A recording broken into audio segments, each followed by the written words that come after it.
Oke guys, jadi saya di sini akan menjelaskan aplikasi kasir yang saya buat.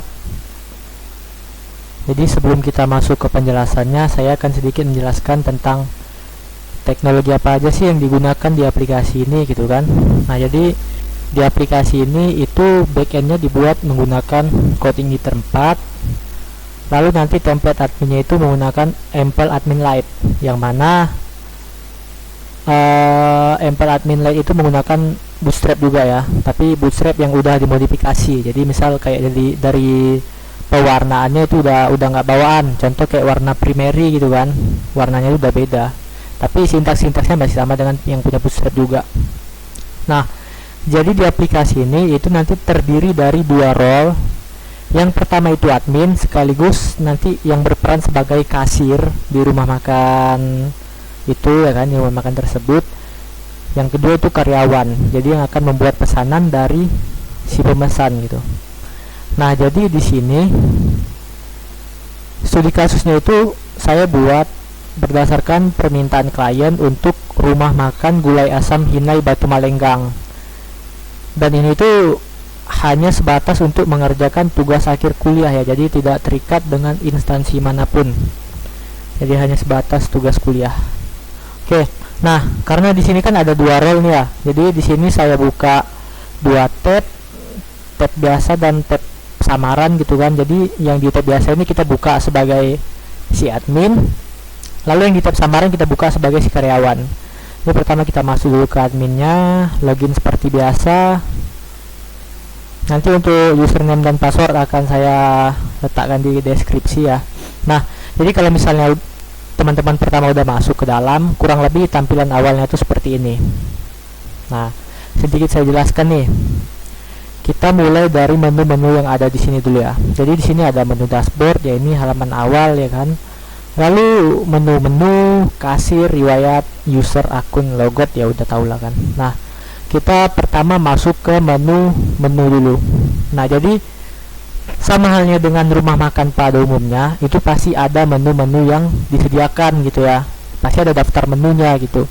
Nah, jadi di menu ini teman-teman itu untuk mengelola menu apa aja sih yang tersedia di rumah makan atau kafe teman-teman gitu. Nah, jadi sini udah ada contoh ya kan. Kalau misalnya teman-teman mau nambah, ngedit, hapus, kalau misalnya mau nambah nih, misal saya mau nambah apa ya, mie goreng nih nggak ada ya. Misal saya mau nambah menu mie goreng, teman-teman klik aja mie goreng. Nah, harganya berapa gitu. Ini nggak perlu pakai RP dan pakai titik lagi ya, jadi nanti udah di generate secara otomatis. Jadi misal harga mie gorengnya 10.000, udah buat 10.000 ini aja, nggak usah pakai RP.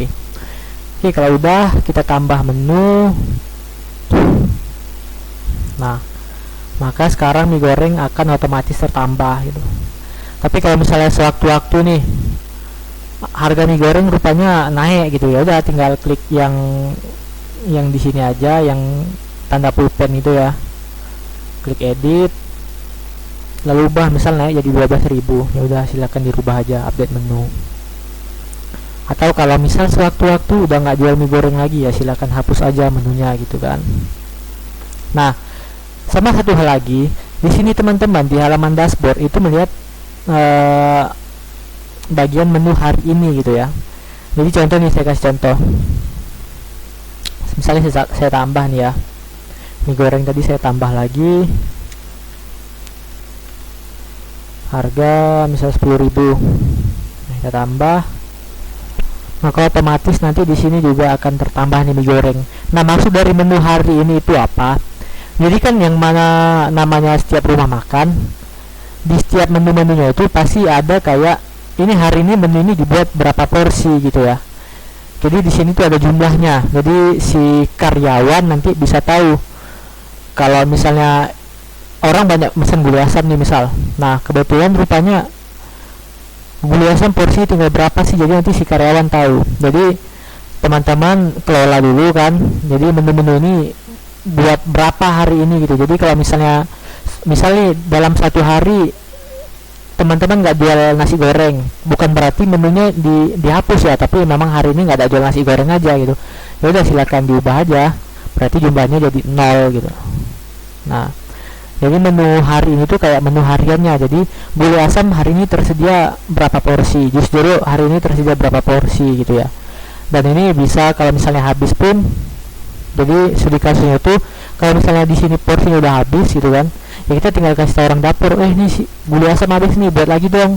Nanti kalau udah misalnya masuk menu baru, ya udah silakan ditambah aja lagi, misalnya masuk berapa, jadi total berapa porsi, 30 misalnya, udah silakan diedit gitu. Jadi kalau misalnya ada menu yang hari ini nggak dibuat, buat 0 aja. Jadi nanti si karyawan pada saat ada orang pesan tahu, oh hari ini kita nggak buat mie goreng atau nasi goreng gitu. Oke, cukup jelas ya saya rasa. Lalu ini tadi udah di halaman menu.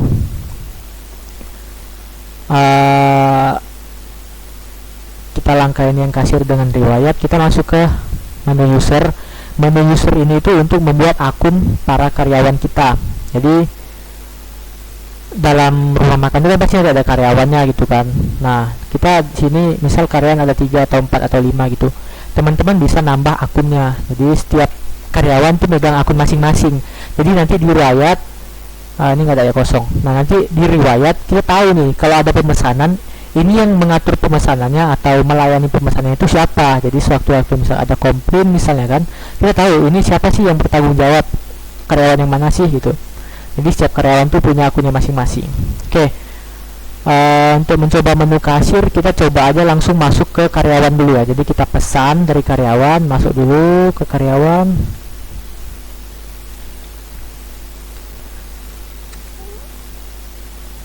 Nah, di karyawan kurang lebih seperti ini, nanti bisa lihat hari ini menunya apa-apa aja, berapa porsinya gitu kan.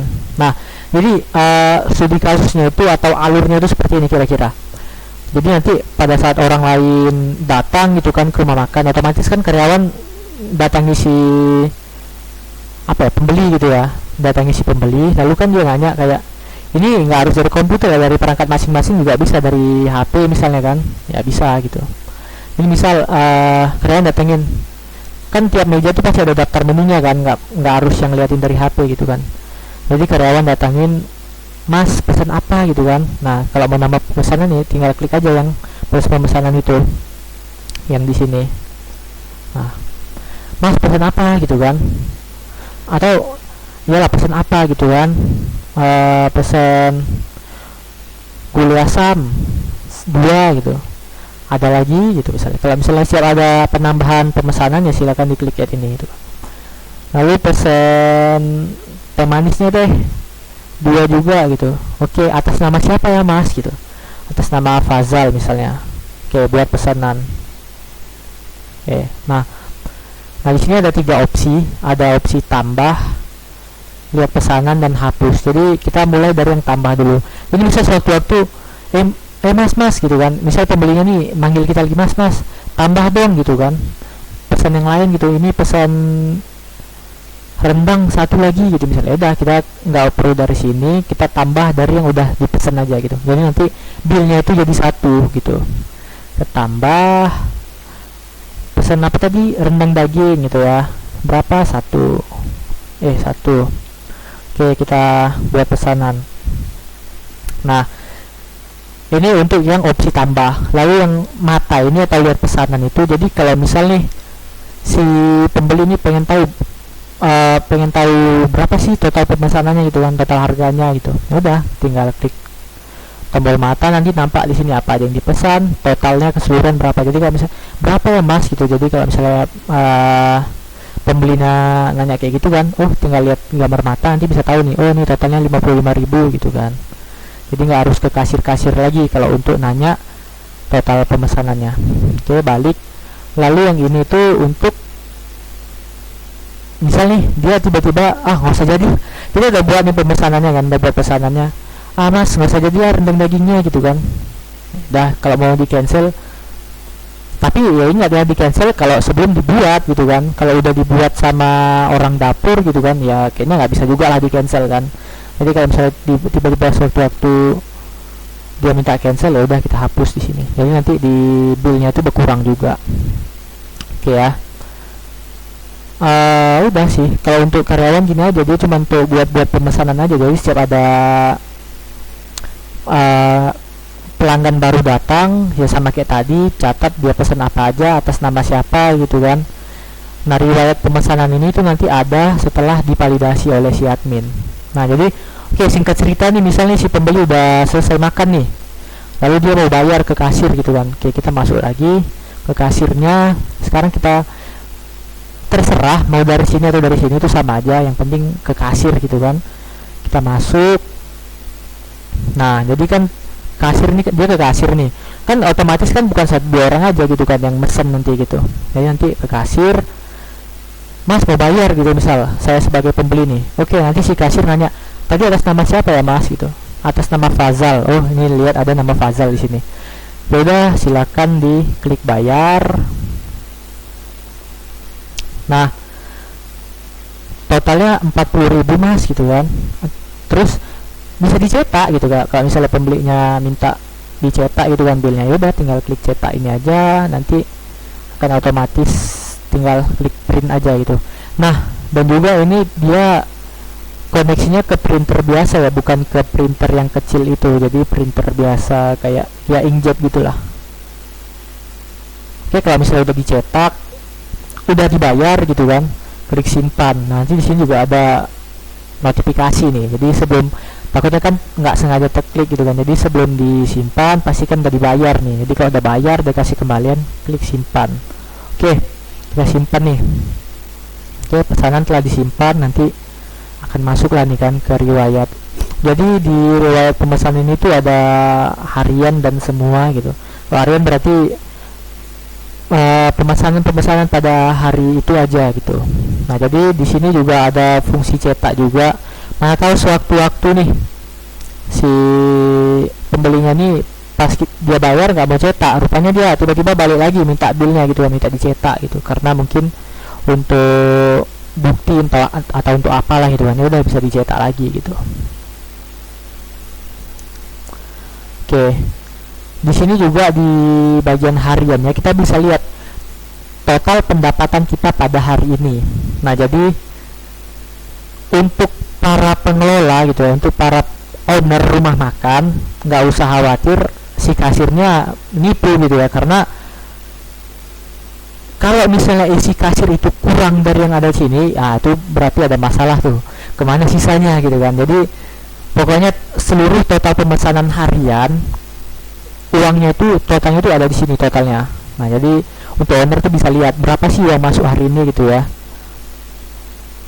Nah, kalau untuk semua itu nggak ada ya. Jadi semua itu ya mulai dari pertama kali aplikasi ini digunakan di tempat teman-teman sampai seterusnya gitu. Lalu di sini juga ada fitur tanggal, kalau mau lihat pemesanan pada hari-hari tertentu aja gitu, misal tanggal 7 ya. Ya udah, silakan dilihat gitu. Kalau ini kan kosong karena emang nggak ada, karena berarti emang nggak ada pemesanan di tanggal segitu. Oke, untuk riwayat udah, user tadi udah ya, kasir udah. Nah, satu lagi di sini, satu lagi ya, di sini ada menu pemesanan plus pemesanan di bagian admin atau kasir. Jadi studi kasir itu gini, kadang kan misalnya ada nih orang yang makan itu bungkus langsung pesan di kasir gitu kan, jadi nggak melalui karyawan. Jadi kalau misalnya ada pembeli yang makanan itu mau dibungkus dan dia langsung pesan ke kasir, udah teman-teman silakan klik plus pemesanan ini aja seperti biasa, atas nama siapa gitu kan, misal nama Isan gitu, lalu dia pesan apa aja, misal jus wortel 1, apalagi ya, gulai asam 3 misal. Oke, buat pesanan, karena ini kan dia di kasir ya, jadi langsung diarahkan ke kasir. Jadi kalau udah dipesan langsung bayar kan, biasanya kan bayar, udah dibayar simpan, oke selesai, nanti masuk ke riwayat. Nah, jadi di sini nanti nampak nih yang melayani pemesanannya siapa gitu. Jadi kalau misalnya sewaktu-waktu ada komplain dari si Pajal gitu kan, kita tahu tadi nih karyawan kita yang mana sih yang melayani pemesanan si Pajal ini gitu. Nah, kurang lebih seperti itulah alur dan cara kerja dari aplikasi kasir untuk rumah makan ini. Nah, lanjut lagi ke yang bagian karyawan tadi ya. Nah, di sini kalau udah dibayar akan masuk ke riwayat pemesanan masing-masing karyawan gitu. Kalau akun ya biasa sih, kayak ngubah username dan password gitu aja. Udah ya, saya rasa cukup sampai segini dulu. Sekian dari saya, terima kasih.